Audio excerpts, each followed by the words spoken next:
আল্লাহ নবী সাল্লাল্লাহু আলাইহি ওয়াসাল্লাম বলছেন, হাদিসের মধ্যে আছে, যে ফজরের নামাজ পড়ে না, আল্লাহ রসুল বলছে ওয়া ইল্লা আসবাহা খাবিসান নফস কাসলানান, ফজরের নামাজ যে পড়ে না, রসুল বলেন সে হচ্ছে খবিস।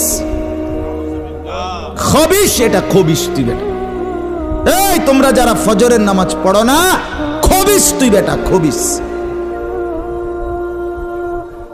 পাউডার লাগায়, পাউডার লাগাও কিত্তা, খবিস কোথাকার খবিস। আবার পাউডার লাগাও কিত্তা, ফেয়ার এন্ড লাভলি ডলও কিত্তা।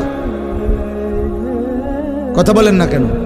তুই কিত্তা পাউডার লাগাও, পাউডার লাগাইলে বুঝি সুন্দর হয়। বেড়িয়ে দেখো না পাউডার লাগায়, এ বুড়িয়ে লাগায়, ঘন্টা দুয়েক পর আবার এ বুড়িয়ে দুইয়া লাগ, বুড়ি জানে এটা ধোকা, ঠিক কিনা বলেন না? এটা যে ধোকা, নাহলে বুড়ি